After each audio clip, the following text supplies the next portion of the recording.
Kejaksaan Agung Republik Indonesia menggelar rekonstruksi pemberian suap dan gratifikasi senilai 60 miliar rupiah untuk para hakim pemberi vonis lepas kepada 3 terdakwa korporasi dalam kasus korupsi izin ekspor minyak sawit mentah.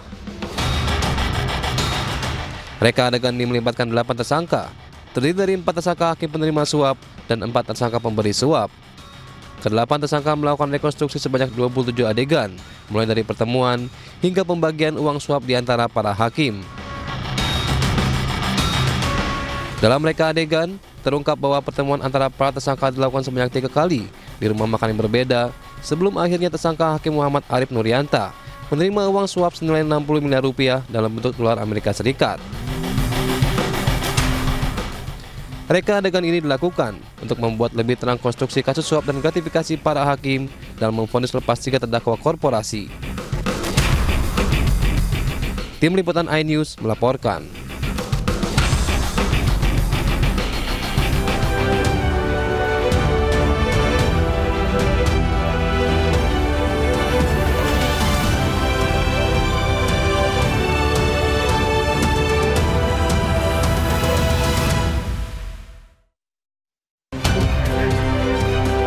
Diduga sopir mengantuk mobil travel menabrak truk di ruas tol Cisumdawu, Jawa Barat. 3 orang meninggal dunia.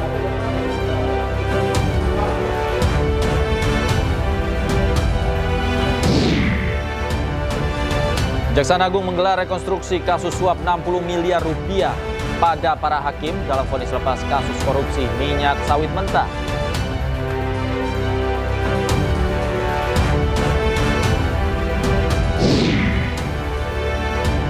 Kepala Kantor Komunikasi Kepresidenan Hasan Nasbi mengundurkan diri.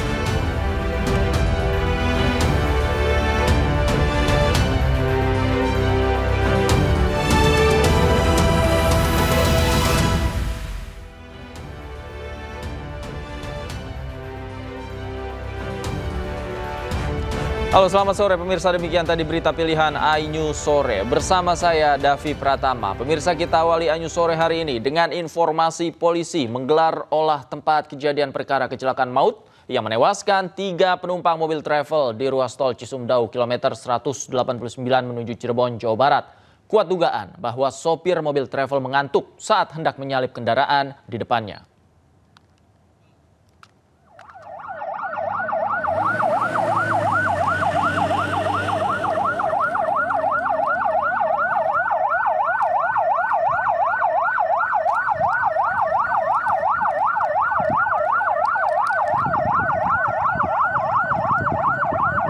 Personil Laka Lantas Polres Sumedang serta PJR Polda Jawa Barat menggelar olah TKP di lokasi kecelakaan kilometer 189 tol Cisumdawu, tepatnya wilayah Cimalaka. Dari hasil olah TKP terungkap tidak ditemukan bekas pengereman di aspal, sehingga memperkuat dugaan bahwa pengemudi mobil travel kehilangan kesadaran sesaat sebelum menabrak mobil di box di depannya. Saat ini pengemudi mobil travel telah diamankan di Mapolres Sumedang untuk diproses lebih lanjut.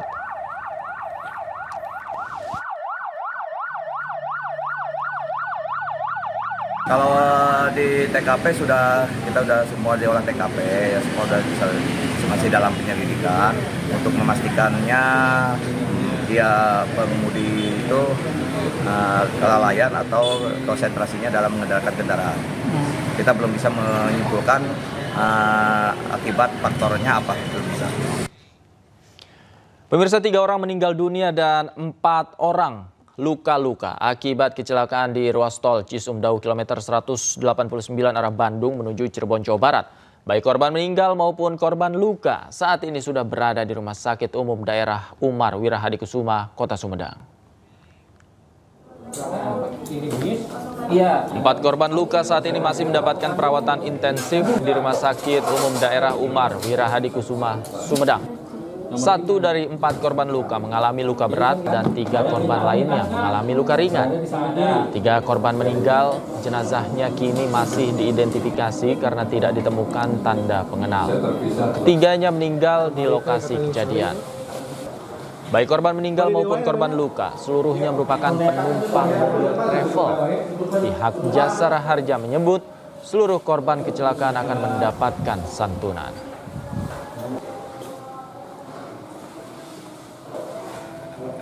menjelaskan bahwa semua korban, baik yang luka-luka maupun yang meninggal dunia, infonya 3 orang itu terjamin oleh Jasara Harja. Yang luka-luka itu dijaminkan sebesar 20 juta. Kemudian surat penjaminannya nanti sudah kita berikan ke rumah sakit, sehingga nanti biaya rawatan bisa langsung dijaminkan ke Jasara Harja. Kan tapi untuk yang luka-luka, yang meninggal dunia, identitasnya menunggu Polres Sumedang dan rumah sakit untuk identifikasi lebih jelas. Besarannya berapa? Bisa saya sampaikan. Besarannya 50 juta rupiah. Untuk yang meninggal, Pak? Iya. Kalau untuk yang luka di rumah sakit, 20 juta maksimal untuk penjaminan. Dan untuk mengetahui situasi terkini kondisi korban kecelakaan maut di kilometer 189 ruas tol Cisumdawu, kami telah terhubung dengan rekan Beben HVA di RSUD Umar Wirahadi Kusuma Sumedang, Jawa Barat. Selamat sore, Beben. selamat sore, Dipa. Saat ini saya sedang berada di Rumah Sakit Umar Wirahadi Kusuma, di mana para korban kecelakaan tol Cisumdawu di kilometer 189 kini sedang mendapatkan perawatan tim medis Umar Wirahadi Kusuma. Sementara 1 orang sudah diperbolehkan pulang. Jadi 3 yang dirawat, 2 masih dirawat, yang 2 suami istri dirujuk ke Rumah Sakit Romius di Bandung. Demikian, Pak. Baik, Beben, hingga saat ini bagaimana diagnosis yang diberikan oleh dokter terhadap luka-luka yang dialami oleh korban? Dari hasil tim medis yang 2 orang ini mengalami luka cukup serius, yang pasangan suami istri. Nah, itu pun atas permintaan dari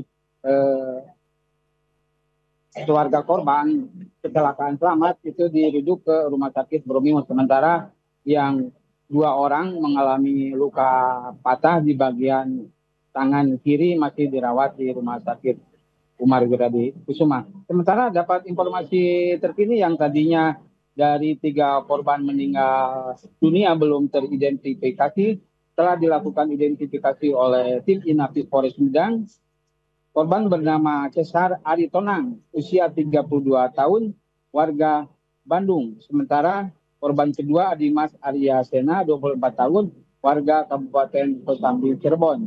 Sementara korban yang ketiga meninggal dunia yaitu Adib, 31 tahun, Kampung Pincul, Kelurahan Duku Bihun, Kabupaten Bandung. Jadi ketiga orang korban meninggal sebelumnya tidak teridentifikasi karena tidak membawa keterangan KTP di dalam dompetnya. Demikian, Pak.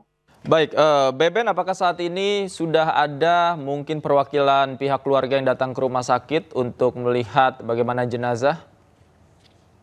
Dari hasil identifikasi pihak kepolisian Polres Sumedang, saat ini pihak kepolisian sedang melakukan komunikasi dengan keluarga korban yang baru ditemukan identifikasinya dari sidik jari yang sebelumnya kesulitan karena di lokasi kejadian hanya ditemukan KTP lain, bukan KTP daripada korban. Nah, setelah dilakukan identifikasi, dilakukan sidik jari, polisi baru bisa menyimpulkan bahwa ini korban yang 3 orang itu warga Bandung, 2 orang, dan warga Cirebon 1 orang. Pak. Kalau informasi terakhir yang Anda dapatkan setelah memang proses identifikasi ini dilakukan oleh polisi, apalagi yang akan dilakukan terhadap para jenazah korban? Nah, rencananya pihak kepolisian serta Rumah Sakit Umar Wirahadi Kusuma saat ini masih menunggu keluarga korban meninggal dunia lagi dalam perjalanan menuju rumah sakit umum di Sumedang. Sementara untuk supir yang 2 orang, yaitu supir box sama supir minibus, masih dijalani pemeriksaan di unit laka lantas Polres Sumedang.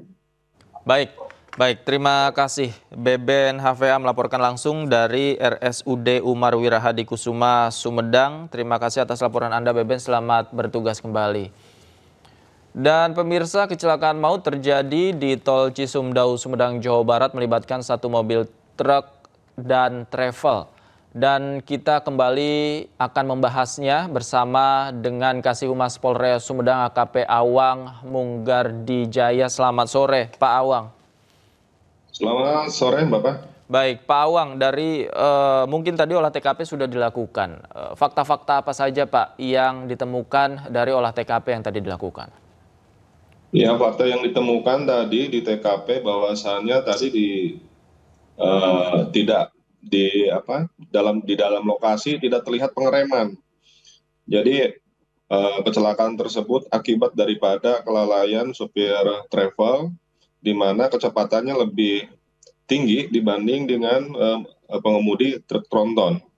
Yang diperkirakan truk tronton itu kurang lebih kecepatan 40 km per jam, namun untuk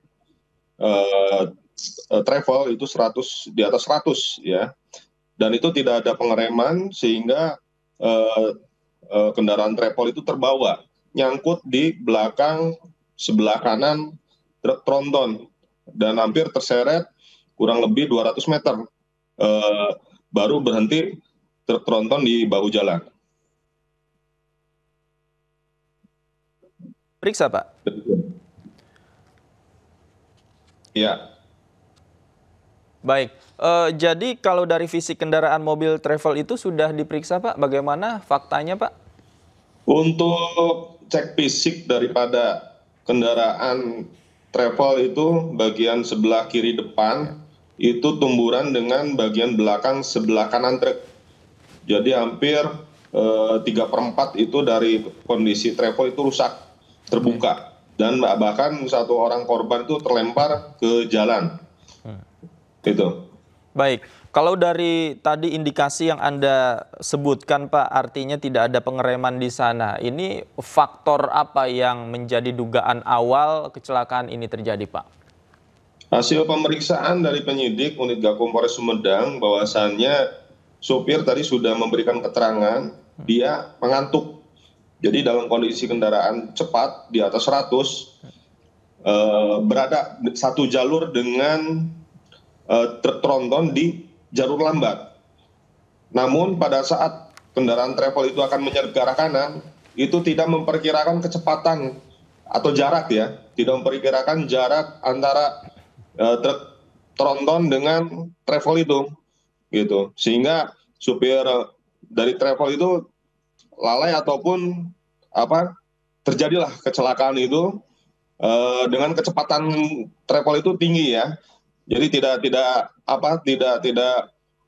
memperkirakan jarak antara truk tronton dengan harus kesiapan untuk menyalip gitu kan ke arah kanan, sehingga bodi travel bagian kiri depan itu udah langsung kena ke bagian belakang sebelah kanan truk tronton. Demikian. Baik, artinya dengan informasi tadi Pak, apakah sopir ini pengemudi sudah berstatus sebagai tersangka Pak? Belum ya, sementara ini belum artinya dari penyidik yang melalui keterangan tersebut patut diduga sebagai tersangka, namun untuk menguatkan masih ada penumpang yang memang selamat ya. Ada kondisi penumpang 2 orang dalam kondisi baik sehat. Nanti itu akan yang menguatkan bahwasannya benar-benar pengemudi ini lalai dan menjadi tersangka dalam kecelakaan ini. Baik, artinya keterangan penumpang juga sangat penting untuk menguatkan penetapan tersangka kepada yang bersangkutan Pak ya. Terkait korban Pak, kami ingin konfirmasi apakah seluruh korban saat ini sudah berhasil teridentifikasi Pak?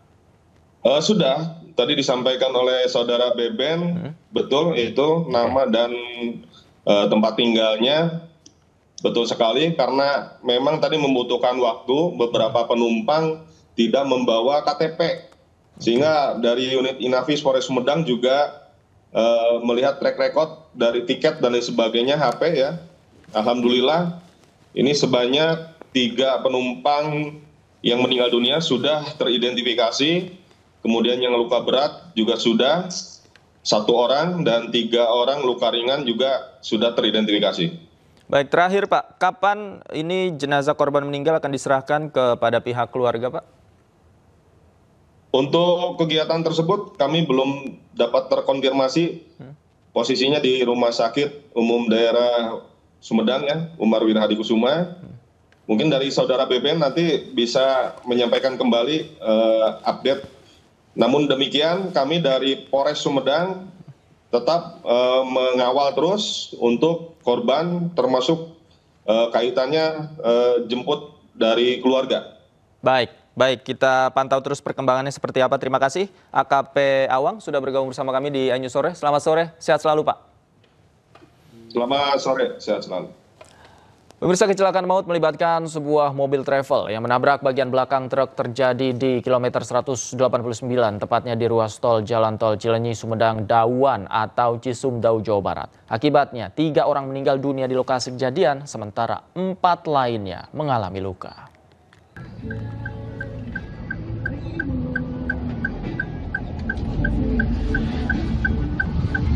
HS. Oh, bineka.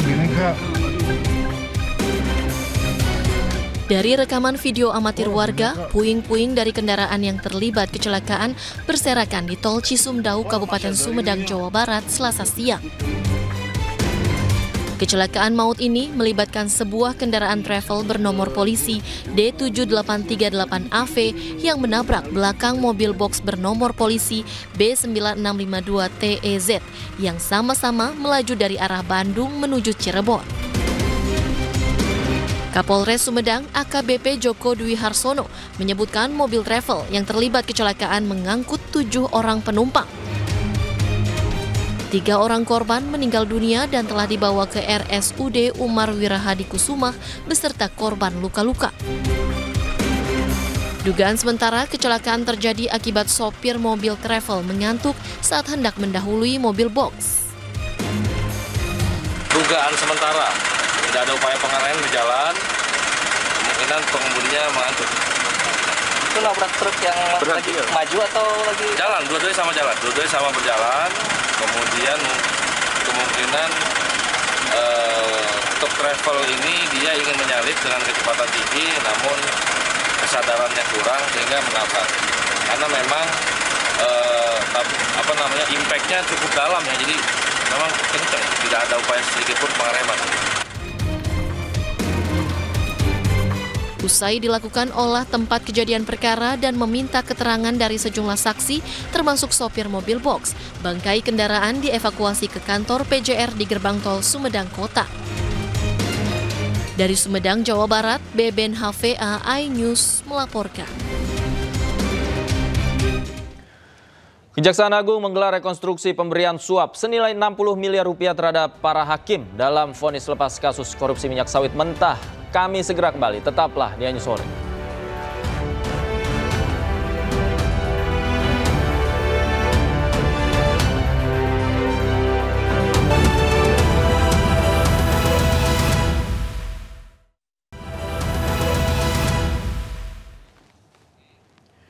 Pemirsa, Kejaksaan Agung menggelar rekonstruksi pemberian suap senilai 60 miliar rupiah terhadap para hakim dalam vonis lepas kasus korupsi minyak sawit mentah. Dalam rekonstruksi terungkap bahwa pertemuan para tersangka dilakukan sebanyak 3 kali sebelum suap diberikan.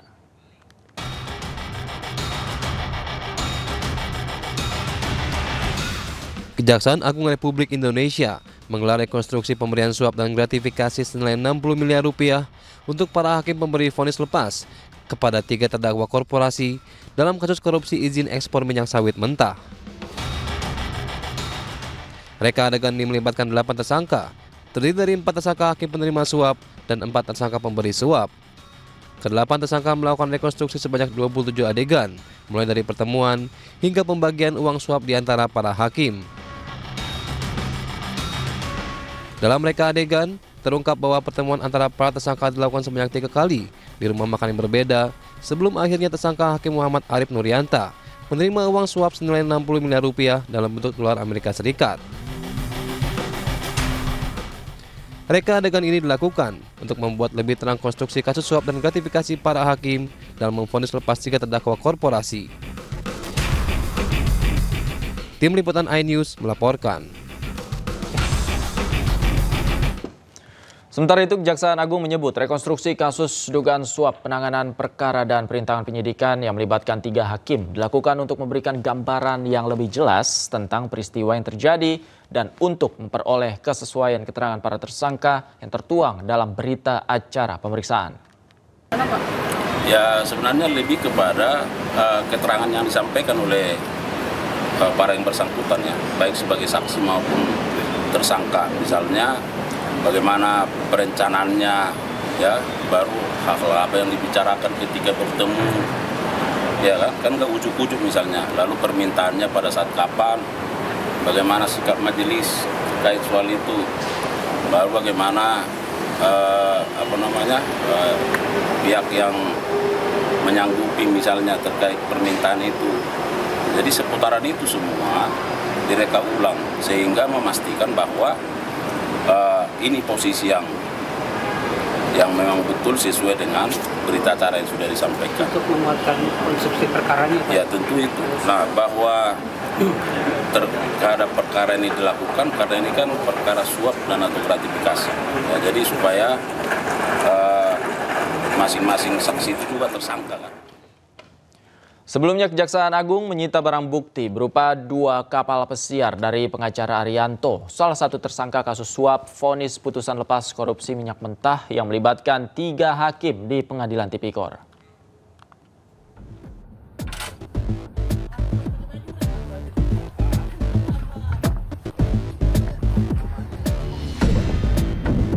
Dua buah kapal pesiar milik salah satu tersangka kasus suap vonis putusan lepas korupsi minyak mentah bernama Arianto disita penyidik Jampitsus Kejaksaan Agung di Jalan Dermaga Marin, Pademangan, Jakarta Utara. Selain kapal, Kejaksaan juga menyita 130 helm bermerek di kawasan Menteng, Jakarta Pusat, serta 12 sepeda mewah dan 1 unit motor Harley. Selain 2 kapal pesiar, Kejagung juga menyita 3 unit mobil mewah dari tersangka Arianto. 3 mobil sitaan ini di kantor Kejaksaan Agung Jakarta, sementara 2 kapal pesiar disimpan di lokasi terpisah. Sebelumnya, Kejagung juga sudah menyita barang bukti lain berupa mobil mewah, motor, dan sepeda dengan harga fantastis. Selain Arianto, Kejagung telah menetapkan 7 orang tersangka lain, di mana 4 diantaranya merupakan hakim Pengadilan Negeri Jakarta Pusat dan Jakarta Selatan. Sementara itu, Direktur Pemberitaan JAK TV Tian Bahtiar yang juga menjadi tersangka mengatakan menerima uang secara pribadi untuk membuat berita negatif termasuk merintangi Kejagung dalam penyidikan kasus timah dan impor gula. Terkait dugaan kasus tersebut, Tian pun terancam 12 tahun penjara. Tim Liputan iNews melaporkan. Kita ke informasi lain, pemirsa. Kepala Kantor Komunikasi Kepresidenan Hasan Nasbi mengundurkan diri dari jabatannya. Hasan mundur sejak 21 April 2025 dan telah menyerahkan surat pengunduran dirinya pada Presiden.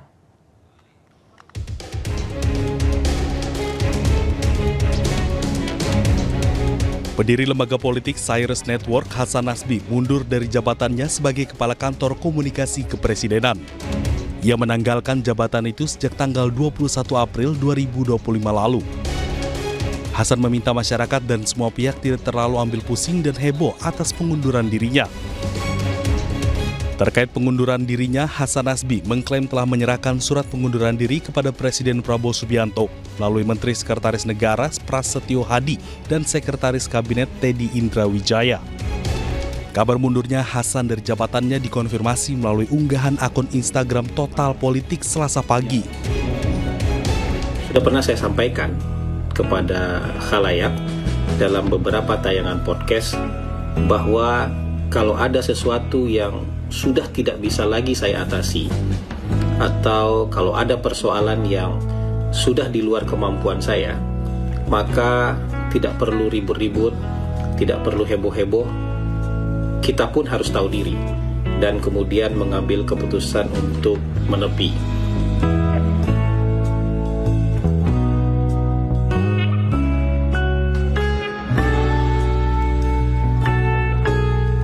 Maka pada hari ini, 21 April 2025, sepertinya saat itu sudah tiba.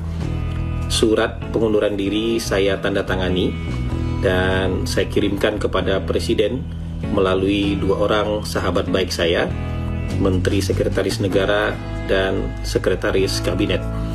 Kesimpulan saya sudah sangat matang bahwa sudah saatnya menepi keluar lapangan dan duduk di kursi penonton, memberikan kesempatan kepada figur yang lebih baik untuk menggantikan posisi bermain di lapangan. Jadi ini bukan keputusan yang tiba-tiba dan bukan keputusan yang emosional. Sebelumnya, Soson Hasan Nasbi jadi sorotan pasca gaduh pernyataannya terkait teror kepala babi. Teror yang menyasar jurnalis Tempo itu ditanggapi Hasan Nasbi dengan santai dan jangan dibesar-besarkan. Respon Hasan Nasbi terhadap teror tersebut mendapat sorotan karena dianggap tidak pantas dan peka terhadap jurnalis yang mendapatkan teror. Tim Liputan iNews melaporkan.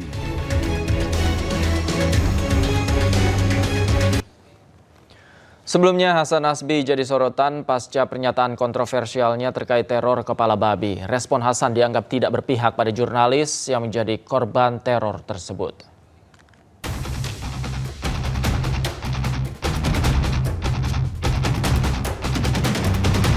Sosok Hasan Nasbi jadi sorotan pasca gaduh pernyataannya terkait teror kepala babi.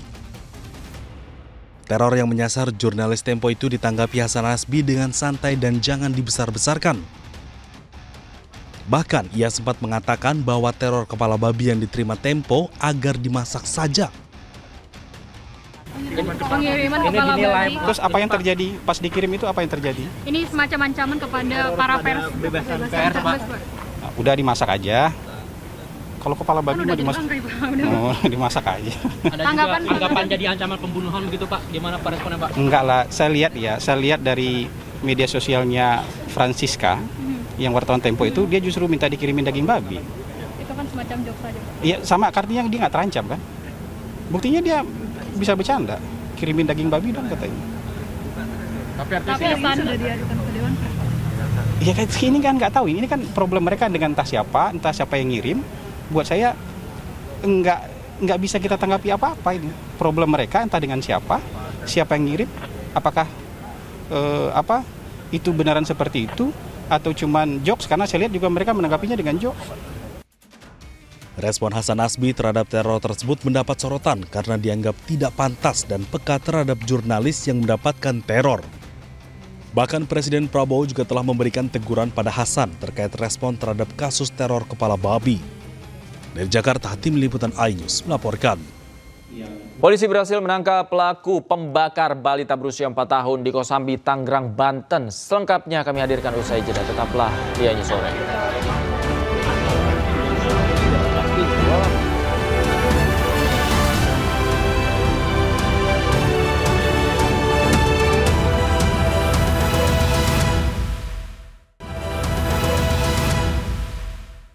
Personil grup band Dewa 19 Yuke Sampurna menabrak seorang bocah di Tasikmalaya, Jawa Barat. Video amatir Yuke membopong korban ke dalam mobil usai menabrak viral di media sosial.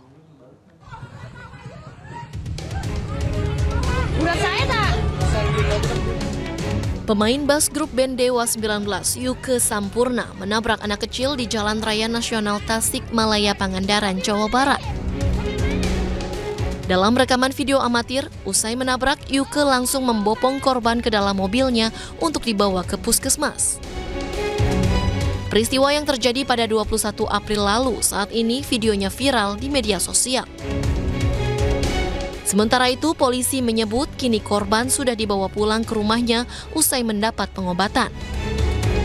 Polisi juga mengatakan Yuke telah bertanggung jawab dengan membawa korban ke rumah sakit dan memberikan santunan ke keluarga.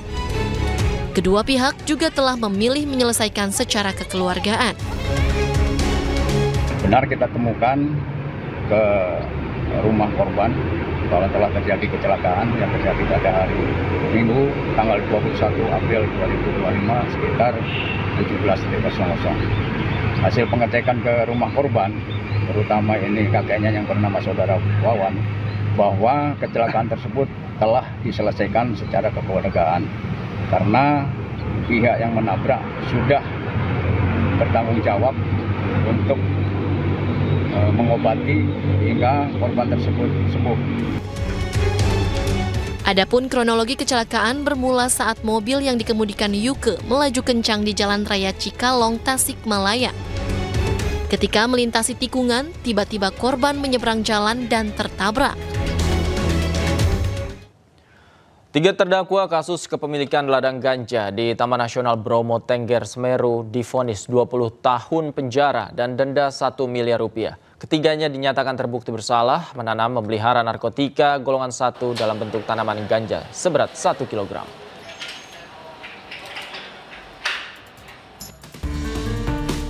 Persidangan ketiga terdakwa kasus kepemilikan ladang ganja di Taman Nasional Bromo Tengger Semeru, Lumajang, Jawa Timur digelar di Pengadilan Negeri Lumajang Selasa siang. Terdakwa masing-masing Tomo, Tono, dan Bambang menjalani. Pemirsa, Anda kembali menyaksikan iNews Sore bersama saya Reni Arumsari. Pemirsa, polisi menggelar olah tempat kejadian perkara kecelakaan maut yang menewaskan 3 penumpang mobil travel di ruas tol Cisumdawu, kilometer 189 menuju Cirebon, Jawa Barat. Hasil olah TKP menyebut sopir mobil travel mengantuk saat hendak menyalip kendaraan di depannya.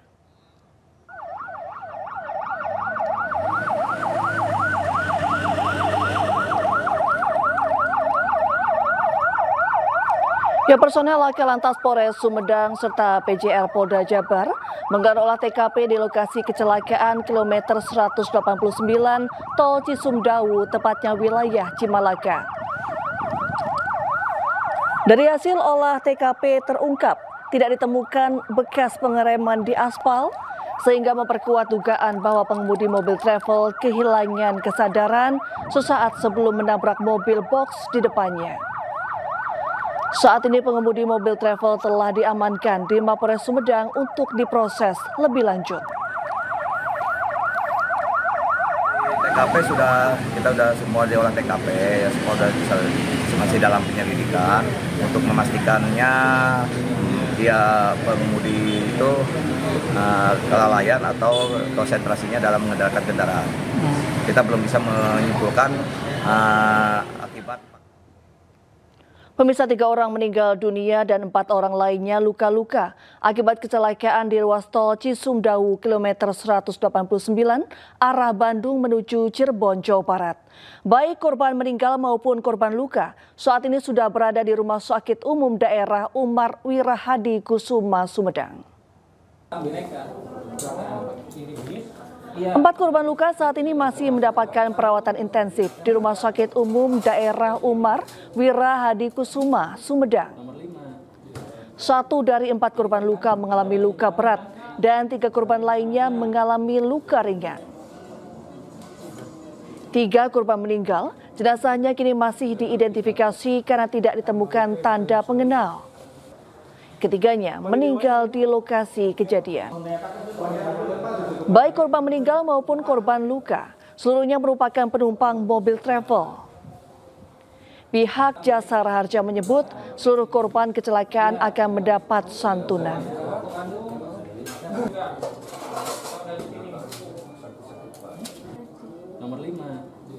Dapat kami pastikan bahwa semua korban, baik yang luka-luka maupun yang meninggal dunia, infonya 3 orang itu terjamin oleh Jasara Harja. Yang luka-luka itu dijaminkan sebesar 20 juta. Kemudian surat penjaminannya nanti sudah kita berikan ke rumah sakit, sehingga nanti biaya rawatan bisa langsung dijaminkan ke Jasara Harja. Kan tapi untuk yang luka-luka, yang meninggal dunia, identitasnya menunggu Polres Sumedang dan rumah sakit untuk identifikasi lebih jelas. Besarannya berapa? Bisa saya sampaikan. Besarannya 50 juta. Untuk yang meninggal, Pak? Iya. Untuk yang luka di rumah sakit 20 juta, Pak. Ya, pemirsa, kecelakaan maut melibatkan sebuah mobil travel yang menabrak bagian belakang truk terjadi di kilometer 189, tepatnya di ruas tol Jalan Tol Cilenyi Sumedang, Dawuan atau Cisumdawu, Jawa Barat. Akibatnya 3 orang meninggal dunia di lokasi kejadian, sementara 4 lainnya terluka.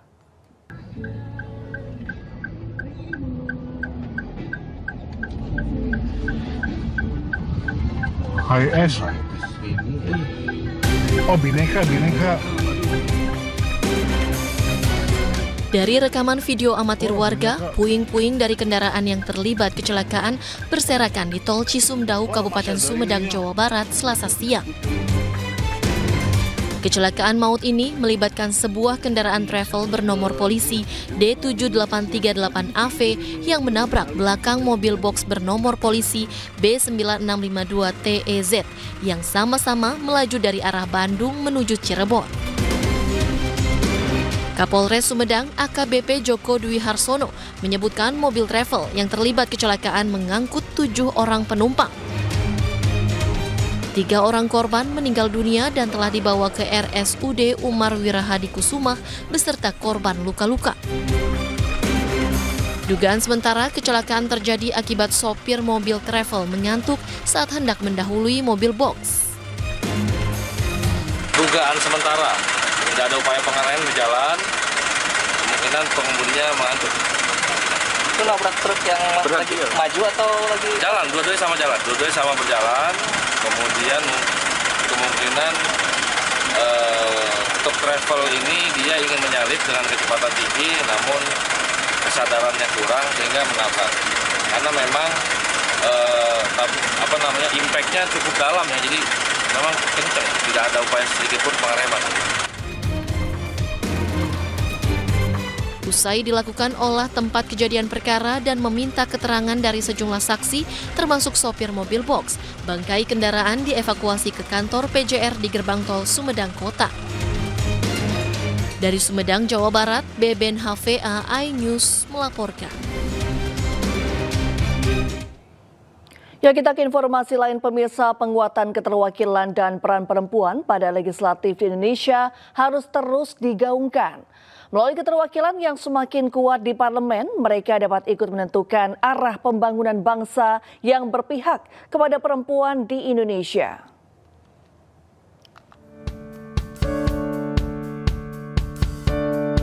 Sebagai partai yang berpihak dan memberdayakan kaum perempuan, Partai Perindo akan terus berupaya mendorong penguatan keterwakilan kaum perempuan dalam legislatif. Untuk itu, diperlukan penguatan keterwakilan perempuan di legislatif agar mampu memperjuangkan hak-hak dan aspirasi mereka, serta dapat berkolaborasi dan berkontribusi dalam pembangunan bangsa dan negara.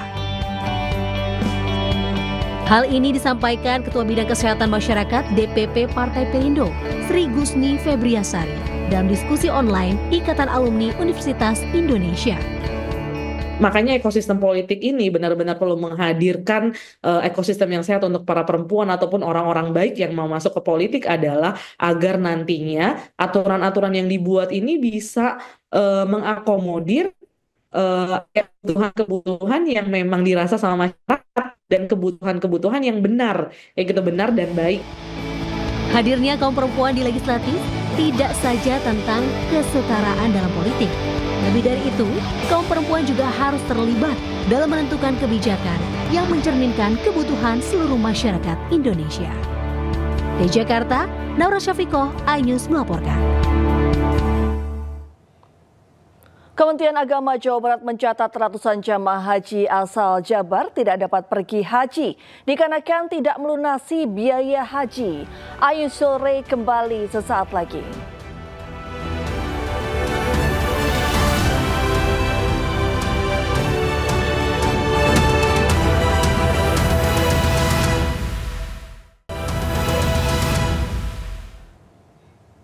Terima kasih Anda masih menyaksikan iNews Sore, pemirsa.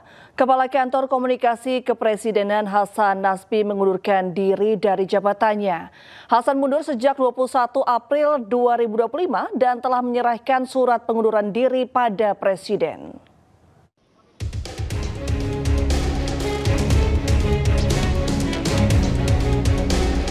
Pendiri lembaga politik Cyrus Network, Hasan Nasbi, mundur dari jabatannya sebagai Kepala Kantor Komunikasi Kepresidenan.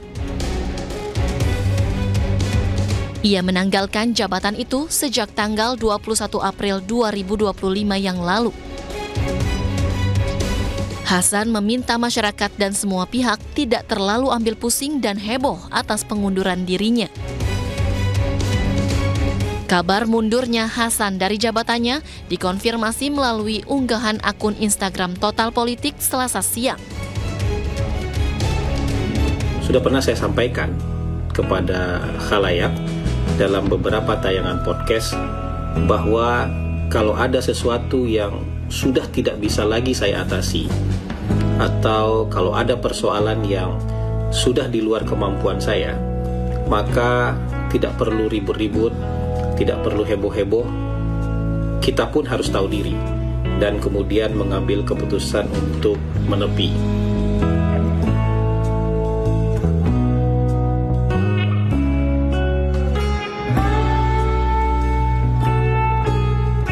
Maka pada hari ini, 21 April 2025, sepertinya saat itu sudah tiba.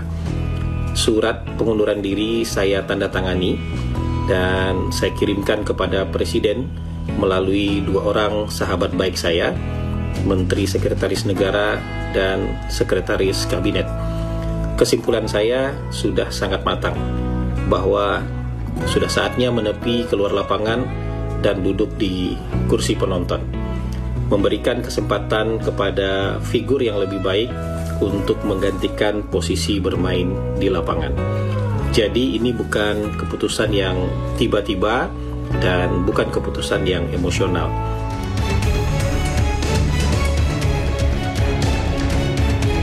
Terkait pengunduran dirinya, Hasan Nasbi mengklaim telah menyerahkan surat pengunduran diri kepada Presiden Prabowo Subianto melalui Menteri Sekretaris Negara Prasetyo Hadi dan Sekretaris Kabinet Teddy Indrawijaya.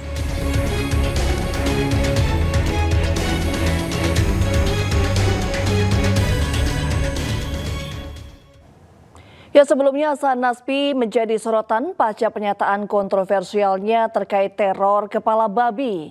Respon Hasan dianggap tidak berpihak pada jurnalis yang menjadi korban teror tersebut.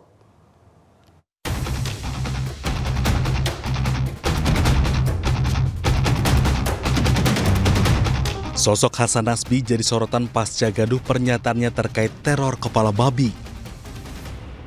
Teror yang menyasar jurnalis Tempo itu ditanggapi Hasan Nasbi dengan santai dan jangan dibesar-besarkan. Bahkan ia sempat mengatakan bahwa teror kepala babi yang diterima Tempo agar dimasak saja. Pengiriman kepala babi. Terus apa yang terjadi pas dikirim itu, apa yang terjadi? Ini semacam ancaman kepada para pers. Bebasan pers, Pak. Nah, udah dimasak aja. Kalau kepala babi mah dimasak aja. Ada juga anggapan jadi ancaman pembunuhan begitu Pak? Gimana Pak responnya Pak? Enggak lah, saya lihat dari media sosialnya Francisca, yang wartawan Tempo itu, dia justru minta dikirimin daging babi. Itu kan semacam jokes saja Pak? Iya, sama, artinya dia nggak terancam kan? Buktinya dia bisa bercanda, kirimin daging babi dong katanya. Tapi artinya sudah diajukan ke Dewan Pers. Iya, ini kan nggak tahu, ini kan problem mereka dengan entah siapa yang ngirim. Buat saya nggak bisa kita tanggapi apa-apa ini. Problem mereka entah dengan siapa yang ngirim, apakah itu benaran seperti itu atau cuman jokes, karena saya lihat juga mereka menanggapinya dengan jokes. Respon Hasan Nasbi terhadap teror tersebut mendapat sorotan karena dianggap tidak pantas dan peka terhadap jurnalis yang mendapatkan teror. Bahkan Presiden Prabowo juga telah memberikan teguran pada Hasan terkait respon terhadap kasus teror kepala babi. Dari Jakarta, Tim Liputan iNews melaporkan. Ya, kita ke informasi lain pemirsa. Sebanyak 38.723 jemaah asal Indonesia siap diberangkatkan mulai 2 Mei mendatang. Selain itu, Kemenak Jabar juga mencatat ada ratusan jemaah haji asal Jabar tidak dapat pergi haji dikarenakan tidak melunasi biaya haji.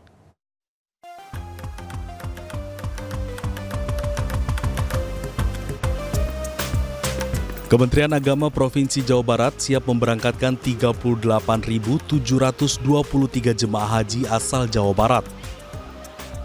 Seluruh jemaah akan masuk embarkasi pada tanggal 1 Mei serta diberangkatkan pada tanggal 2 Mei mendatang. Di samping itu, Kemenak Jabar juga menyiapkan 2 embarkasi, yakni Asrama Haji Bekasi akan memberangkatkan 61 kloter dan embarkasi Indramayu sebanyak 29 kloter. Dengan total ada 89 kloter jemaah haji asal Jawa Barat yang berangkat ke Tanah Suci. Dari data Kementerian Agama Provinsi Jawa Barat, ada ratusan jemaah gagal berangkat haji dikarenakan tidak melunasi biaya haji, namun langsung digantikan dengan jemaah cadangan. Sedangkan kuota yang belum terserap total ada 80 jemaah. Menurut Kabid Penyelenggara Haji dan Umroh Kemenak Jabar, mayoritas jemaah yang tidak melunasi berasal dari Kota Bekasi, Kota Bandung, dan Kabupaten Cirebon. Total jamaah haji Jawa Barat itu ada 89 kloter yang akan berjumlah sebanyak 38.723. Gagal sebenarnya bukan gagal, jadi dia tidak melunasi dan menunda untuk keberangkatan tahun berikutnya. Terakhir itu penyerapan kuota Jawa Barat yang belum terserap masih 80 orang. Kemudian kami diberikan perpanjangan waktu 4 provinsi dari pusat, itu termasuk salah satunya Jawa Barat, dari sampai tanggal 2 Mei. Nah, jadi sampai tanggal 2 Mei ini kami masih bisa melakukan pelunasan untuk penyerapan 80 kuota yang belum terserap. Insya Allah sampai tanggal 2 Mei ini kita targetkan sudah melebihi dari penyerapan kuota. Banyak jemaah menunda keberangkatan dikarenakan terkena musibah banjir. Sebagian jemaah memilih untuk memperbaiki rumah akibat musibah banjir. Dari Bandung, Jawa Barat, Ervan David, iNews melaporkan. Ya, seorang kakek berusia 93 tahun warga desa Tulungrejo menjadi calon jemaah haji tertua di Kabupaten Kediri, Jawa Timur. Sang kakek dapat berangkat haji di tahun ini setelah mendapatkan jatah kuota prioritas lansia dari Kemenak.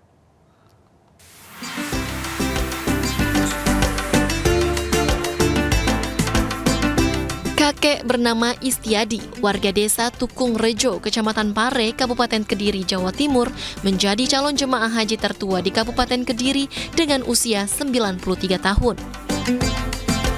Meski sudah berusia senja, kakek 7 anak ini sudah tidak sabar untuk segera berangkat haji. Istiadi juga selalu menjaga kebugaran tubuhnya meski penglihatannya mulai menurun. Salah satu anak Istiadi mengaku bersyukur ayahnya menjadi calon jemaah haji tahun ini. Anak calon jemaah haji ini juga menceritakan demi bisa berangkat haji, ayahnya rela menabung beberapa tahun dari hasil pendapatan sebagai petani serta menjual salah satu tanahnya. Dan sekarang berangkat cuma bapaknya. Terus alasan bapaknya bisa berangkat tahun ini apa, Mas? Karena prioritas lansia. Kalau ibunya sendiri, perkiraan kapan berangkat? Perkiraan insya Allah 8 tahun lagi. Keluarga juga mengaku tidak khawatir meski ayahnya berangkat ke Tanah Suci seorang diri karena akan mendapat pendampingan khusus dari petugas haji. Dari Kabupaten Kediri, Jawa Timur, Afnan Subagio, iNews melaporkan.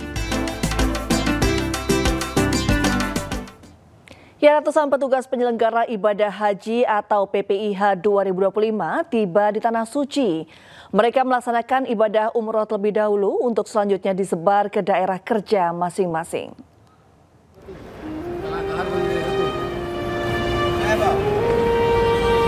Ratusan petugas penyelenggara ibadah haji PPIH 2025 tiba di Jeddah, Arab Saudi. Sebelum beranjak ke Mekah, mereka terlebih dahulu bersuci dan mengenakan kain ihram serta berniat umroh di Bandara King Abdul Aziz, Jeddah.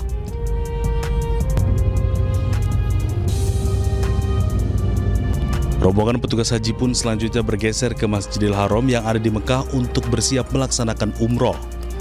Setelah menempuh perjalanan kurang lebih 9 jam dari Jakarta, akhirnya saya bersama rombongan petugas haji tiba di Mekah, Arab Saudi. Dan rencananya kita akan menunaikan ibadah umroh untuk selanjutnya nanti akan disebar ke daerah kerja masing-masing.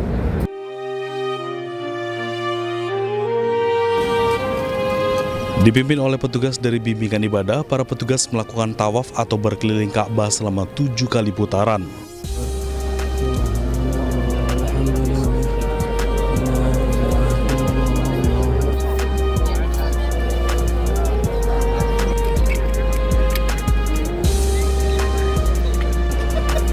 Selesai tawaf, para petugas kemudian sholat sunnah tawaf di belakang makam Ibrahim.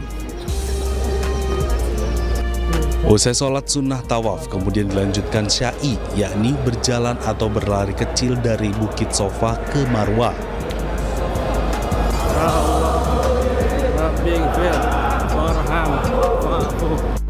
Usai jalani 7 kali perjalanan Sofa ke Marwah, rangkaian terakhir yang dilalui para petugas haji yaitu tahallul. Setelah melakukan tawaf dan sya'i, sekarang di belakang saya rombongan petugas haji mulai melakukan ritual tahallul yang berarti menandakan mereka selesai untuk melaksanakan umroh dan mereka akan disebar ke daerah kerja masing-masing. Dari Mekah, Arab Saudi, Gigi Irfan, iNews melaporkan.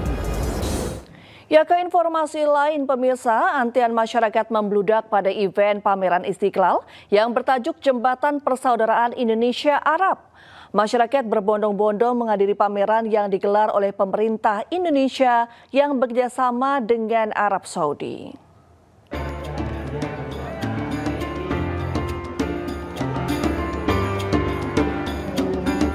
Pemerintah Indonesia bersama dengan Arab Saudi menggelar pameran khazanah Islam yang bertajuk Jembatan Persaudaraan Indonesia Arab di Komplek Masjid Istiqlal, Jakarta. Dalam event yang digelar, masyarakat bisa menikmati pameran sejarah awal pembangunan Ka'bah serta melihat replika mimbar Rasulullah Shallallahu Alaihi Wasallam. Masyarakat Jakarta dan sekitarnya pun memadati area masjid yang mengakibatkan antrian panjang. Bahkan antrian masuk sudah terjadi sejak pukul 7 pagi, padahal pameran baru dibuka pukul 10 waktu Indonesia Barat. Replika mimbar Rasulullah gitu, Mas. Udah yang kedua kalinya. Sebelumnya kemarin Sabtu saya kesini sama teman-teman, itu belum ngebludak, tapi Masya Allah ya, sekarang luar biasa banget. Kayaknya bakal nyerah deh, Mas. Udah nggak mau lagi ngantri kayaknya. Udah, makasih, cukup dah. Kemarin udah. Biaya masuk yang gratis menambah antusias masyarakat yang ingin melihat pameran yang dibuka mulai tanggal 24 April hingga 3 Mei 2025 ini. Dari Jakarta, Hamzah Hasibuan, Indra Purnama, iNews melaporkan. Pemirsa, Menteri Koordinator Bidang Politik dan Keamanan Budi Gunawan memimpin apel kesiapsiagaan penanganan bencana kebakaran hutan dan lahan di Pekanbaru. Operasi penanganan kebakaran hutan dan lahan itu digelar di Lanut Rusmin Nurjadin, Pekanbaru Riau.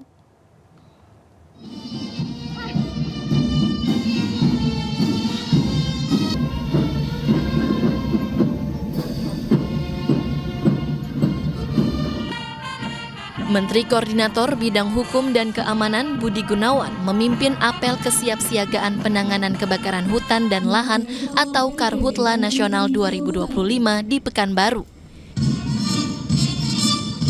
Hal ini sebagai upaya untuk memperkuat kesiapsiagaan nasional dalam penanganan kebakaran hutan dan lahan. Sementara pemerintah telah membentuk Deskoordinasi Penanganan Karhutla pada 13 Maret lalu. Asap yang ditimbulkan akibat kebakaran hutan dan lahan menjadi perhatian serius dari seluruh dunia dan dapat memicu konflik bahkan gugatan dari negara-negara tetangga. Melalui operasi penanganan kebakaran hutan dan lahan ini, semua kekuatan, baik kekuatan pemerintah pusat, pemerintah daerah, TNI dan Polri, Kementerian Lembaga dan swasta, bahu-membahu bersatu dan bergerak dalam satu komando untuk satu tujuan, menekan angka kebakaran hutan dan lahan hingga titik minimal. Dari hasil pemetaan dan pengecekan lapangan, pemerintah dapat melakukan mitigasi dan pencegahan kebakaran hutan dan lahan sedini mungkin. Selain itu, pihaknya juga telah menyiapkan puluhan peralatan dan perlengkapan sebagai teknis pendukung dalam menghadapi kebakaran hutan dan lahan.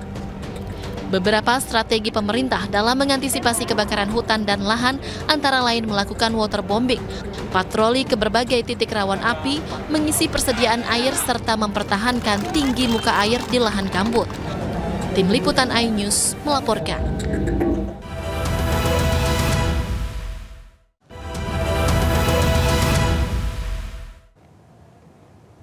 Ya, terima kasih Anda masih menyaksikan iNews Sore pemirsa. Raja Dangdut Tanah Air Rhoma Irama ikut memeriahkan pagelaran musik angklung kolaborasi KPK dengan komunitas angklung perempuan Indonesia API di Gedung Pusat Anti Korupsi Jakarta. Rhoma mengungkapkan harapannya agar tidak ada lagi pejabat Indonesia yang terjerat korupsi.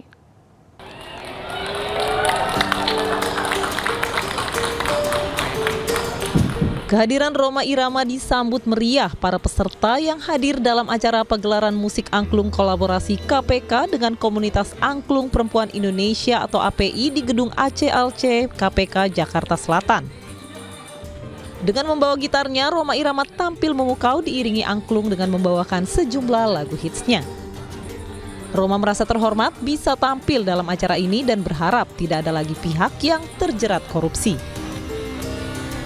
Kita semua berharap, kita doakan agar para pejabat di Indonesia khususnya dan semua orang-orang untuk melakukan korupsi, kita doakan agar mereka semua tidak suka kepada rompi orange. Amin. Assalamualaikum warahmatullahi wabarakatuh. Rhoma tampil membawakan sejumlah lagu diantaranya Keramat, Judi Indonesia hingga Mira Santika. Dari Jakarta, Galuh Pandu Muhammad Fakih melaporkan. Pemirsa, malam ini iNews mengadakan Women's Inspiration Award 2025. Bentuk apresiasi tertinggi bagi wanita-wanita yang menginspirasi. Dan untuk mengetahui situasi terkini, kami telah terhubung dengan rekan Amrina Rida di Jakarta Concert Hall iNews Tower. Amrina, selamat malam. Seperti apa situasi persiapan di sana, Amrina?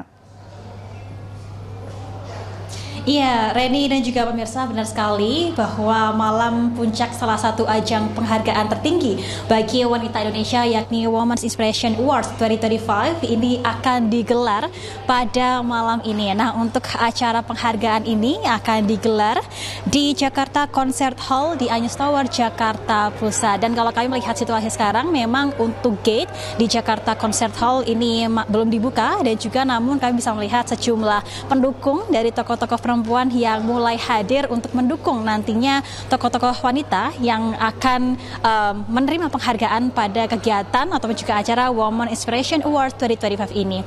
Dan Reni, sebagai informasi bahwa Women Inspiration Awards 2025 ini adalah ajang apresiasi tertinggi atas prestasi dan juga kontribusi yang akan diberikan kepada wanita-wanita yang memiliki peran besar di berbagai aspek ataupun juga bidang yang ada di Indonesia. Di berbagai bidang misalnya adalah industri kreatif, lalu juga bidang olahraga, hingga influencer-influencer yang memang berperan penting dalam kehidupan masyarakat. Dan juga tentunya sebagai salah satu ajang apresiasi tertinggi bagi wanita, kegiatan ini diharapkan nanti mampu menginspirasi wanita-wanita yang ada di Indonesia untuk mampu mengembangkan peran-peran mereka di kehidupan bermasyarakat. Nah, tentunya sebagai salah satu ajang penghargaan, ini ada sejumlah kategori yang akan diberikan kepada para nominasi ataupun juga wanita-wanita yang sangat berprestasi ini. Di antaranya adalah ada kategori The Most Favorite Athlete yang merupakan nominasi bagi wanita-wanita yang memiliki peran di bidang olahraga. Ada sejumlah nama yang akan mengisi kategori ini, di antaranya adalah seperti Gregoria Mariska Tunjung yang merupakan atlet bulu tangkis dan juga misalnya hingga Megawati Hangestri yang merupakan atlet voli wanita yang memang namanya sudah bersinar sekali di kancah internasional. Lalu juga ada kategori Favorite Woman in Creative Industry yang mana nominasi ini diberikan kepada sejumlah wanita yang memiliki pengaruh besar di industri kreatif di Indonesia. Sejumlah nama yang menjadi nominasi untuk kategori ini misalnya adalah Nagita Slavina, lalu juga Prilly Latukonsina hingga Lesti Kejora. Lalu tak lupa ada kategori Favorite Woman in Social Contribution yang merupakan kategori yang diberikan ataupun juga nominasi untuk kategori ini adalah wanita-wanita yang berperan penting dan juga memiliki prestasi dan juga kontribusi di kegiatan-kegiatan sosial bagi masyarakat. Sejumlah nama yang juga akan nanti menjadi nominasi untuk kategori ini diantaranya adalah ada Cinta Laura hingga Nadine Chandrawinata. Dan tentunya juga ada satu nominasi yakni kategori Favorite Influencer Under 30 yang mana diberikan bagi wanita-wanita yang berusia 30 tahun dan tentunya berprestasi. Nah, kita nantikan bersama nanti Reni bagaimana berlangsungnya acara ini. Semoga acara ini dapat menginspirasi wanita yang ada di Indonesia. Sementara demikian kembali ke Anda Reni. Roy Suryo dan 2 orang tokoh lainnya resmi dilaporkan ke polisi atas dugaan penghasutan publik terkait keaslian ijazah Presiden ke-7 Joko Widodo oleh sebuah ormas di Banten. Selengkapnya saat lagi tetap di iNews Sore.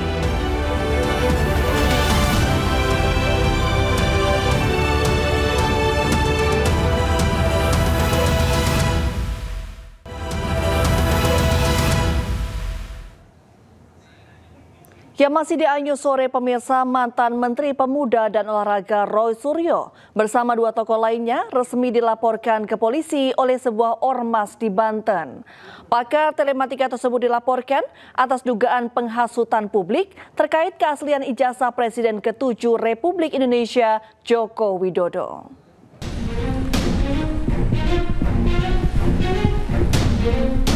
Organisasi Masyarakat Forum Komunitas Masyarakat Banten Anti Fitnah mendatangi Mapolda Banten Senin siang.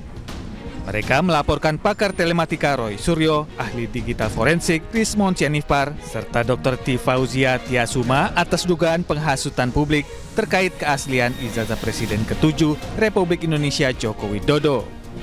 Ketua Forum Komunitas Masyarakat Banten Anti Fitnah, Roynal Pasaribu, menyatakan pelaporan ketiganya diajukan dengan dasar pasal penyebaran berita bohong dan pencemaran nama baik dalam Undang-Undang ITE. Selama lembaga penerbitnya itu tidak pernah membatalkan, tetap mengakui asli, dan pengadilan pun tidak pernah juga menyatakan itu ijazah yang palsu, kita berpegangan kepada itu. Atas dasar itulah kita datang ke Polda ini supaya tidak ada lagi kegaduhan di masyarakat. Sebelumnya, pengamat telematika Roy Suryo mengatakan ijazah Presiden ke-7 RI Joko Widodo yang viral di media sosial palsu. Dalam kesempatan lain, Roy Suryo menyatakan siap menghadapi proses hukum dan membuktikan keabsahan ijazah Presiden RI ke-7 Joko Widodo di pengadilan. Ijazahnya tidak ada di UGM.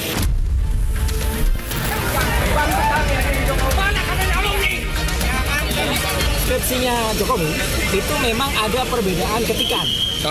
Antara ketikan batang tubuh itu diketik dengan mesin ketik biasa, dan di depan itu dengan cetakan yang cetakannya itu tidak pada zamannya. Sementara itu, mantan orang nomor 1 Republik Indonesia Joko Widodo akan menempuh jalur hukum karena masalah ini sudah menjadi fitnah dan mencemarkan nama baik dirinya. Joko Widodo menyebut seluruh permasalahan ijazahnya telah diserahkan kepada tim kuasa hukumnya. Sudah menjadi fitnah di mana-mana, pencemaran nama baik, saya mempertimbangkan untuk melaporkan ini, membawa ini ke ranah hukum. Joko Widodo juga menyebut dirinya siap menunjukkan ijazah asli jika diminta hakim dalam persidangan. Tim Liputan iNews melaporkan.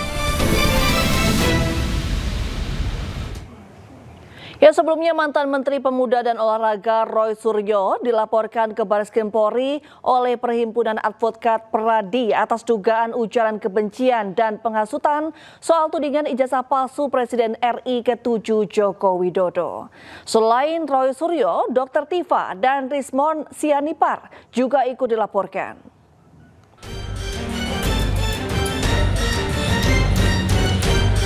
Perhimpunan Advokat Peradi Persatu melaporkan sejumlah pihak ke Barreskrim Polri atas dugaan ujaran kebencian dan penghasutan soal tudingan ijazah palsu Presiden RI ke-7 Joko Widodo. Pelaporan dilakukan pada Kamis sore oleh tim Advocate Public Defender yang dibentuk oleh Peradi Persatu. Adapun 3 orang yang dilaporkan dalam kasus ini, diantaranya mantan Menteri Pemuda dan Olahraga Roy Suryo, Dr. Tifauzia Tiasuma, dan ahli digital forensik Rismon Sianipar. Kita coba melaporkan mengenai dugaan penghinaan, hasutan, dan juga membuat gaduh Jadi ada beberapa pasal yang kita akan coba nanti tergantung di dalam ya kemukakan, tergantung pada nanti penyidiknya, yang mana yang pasal yang lebih tepat. Tapi kami sebagai warga negara yang baik, kami ingin menyampaikan perasaan kami bahwa kondisi ini tidak bisa dibiarkan. Kalau kita biarkan terus ini, masyarakat kita akan dirugikan. Akan terjadi hal-hal yang tidak kita inginkan. Oleh karena kita membatasi, kita datang pada hari ini untuk melaporkan oknum-oknum tertentu. Pihak pelapor pun mengklaim sudah membawa sejumlah bukti untuk ditunjukkan ke penyelidik. Namun mereka masih enggan mengungkap apa saja bukti yang dibawa. Dua-duanya RS. RS 2, ya, 2 T. Kemudian sama dokter T. Dokter T. Ya. Ya. Ada 3 orang. 3. Bukti yang dibawa apa, Bang? Barang bukti jangan dulu kita buka ya, nanti merusak pemeriksaan. Ya kan, ini kan harus dikonsulkan dulu. Alat bukti ini apakah memadai atau belum kan nanti biarkan penyidik yang menentukan. Tapi yang jelas inilah dia. Ya, inilah dia. Sebagian ya, ini masih potongan yang kita kumpulkan, yang barangkali nanti kita sajikan dulu ke penyelidik ya. Sebelum masuk penyidikan kan penyelidik dulu. Kita akan konsulkan kepada penyelidik agar penyelidik menentukan sikap terhadap barang bukti yang kami bawa ini.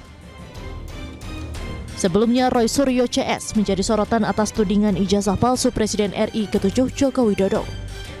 Mereka akan dilaporkan atas dasar pasal penghinaan, penghasutan, dan atau membuat kegaduhan. Dari Jakarta, Tim Liputan iNews melaporkan. Ya, polemik ijazah Presiden ke-7 RI Joko Widodo terus berlanjut. Karena sudah menjadi fitnah dan pencemaran nama baik dirinya, Jokowi akan menempuh jalur hukum.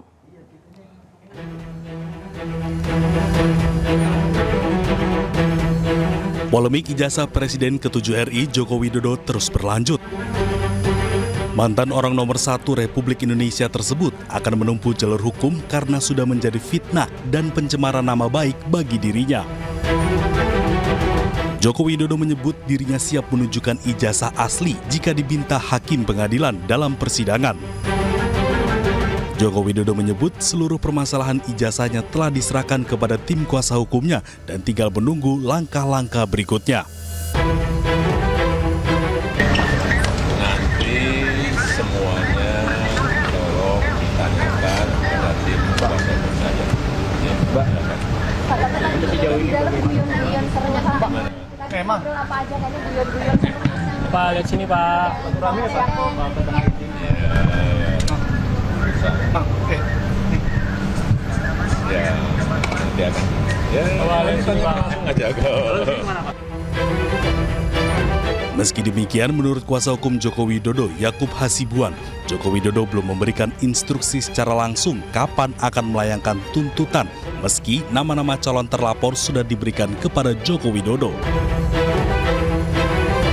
Ya, jadi sementara ini memang sudah ada 4 orang yang kami lengkapi semua dokumen dan bukti-buktinya. Kapan dugaan tindak pidana dilakukan, di mana dugaan tindak pidana dilakukan, dengan metode apa dugaan tindak pidana dilakukan, dan sebagainya. Namun untuk nama-nama tersebut belum dapat kami sampaikan sekarang. Tentunya ini masih menunggu kembali lagi konfirmasi akhir dari Pak Jokowi seperti apa. Namun jika nanti kami dapat arahan dari Bapak untuk melanjutkan langkah hukum ini, tentunya kami akan sampaikan. Jokowi menambahkan bahwa pihak-pihak yang menuntut dirinya tidak berwenang mengatur dirinya terkait penunjukan ijazah aslinya. Tim Liputan iNews melaporkan. Ya, sidang perdana gugatan ijazah dengan tergugat Joko Widodo digelar di Pengadilan Negeri Solo Kamis siang.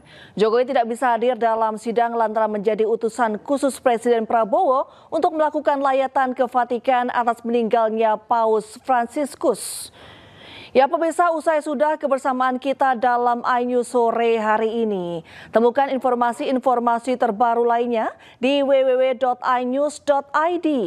Cuplikan tayangan berita iNews dapat Anda saksikan di kanal YouTube @officialinews. Dan jangan lupa pemirsa, saksikan Rakyat Bersuara sesaat lagi bersama rekan kami Aiman Wijaksono. Saya Reni Arumsari, terima kasih dan sampai jumpa.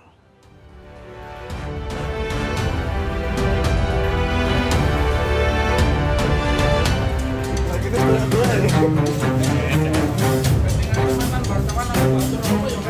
Pengacara asal Solo, Muhammad Taufik sebagai pihak penggugat mendatangi Pengadilan Negeri Solo bersama sejumlah kuasa hukumnya menghadiri sidang perdana dalam perkara ijazah Presiden ke-7 Joko Widodo. Taufik tidak berkomentar saat ditanyai sejumlah persiapan sidang oleh awak media. Sidang gugatan ijazah Presiden ke-7 Joko Widodo digelar di ruang Suryadi. Sidang sempat diskorsing selama 20 menit karena kuasa hukum tergugat 3, yakni SMA Negeri 6 Solo, belum didaftarkan. Sementara itu sebagai pihak tergugat 1, Joko Widodo sendiri tidak bisa hadir dan diwakili kuasa hukumnya. Menurut kuasa hukumnya, Jokowi tidak bisa hadir karena menjadi utusan khusus Presiden Prabowo untuk melakukan lawatan ke Vatikan atas meninggalnya Paus Fransiskus. Kuasa hukum Jokowi juga menyebut agenda sidang perdana kali ini adalah mediasi. Dalam mediasi tentu saja saya ingin mengetahui terlebih dahulu resume yang dibuat oleh pihak penggugat seperti apa tuntutannya kepada pihak tergugat. Nah, setelah mengetahui apa yang dibuat oleh penggugat melalui kuasa hukumnya berupa resume, saya baru bisa konsultasi kepada Pak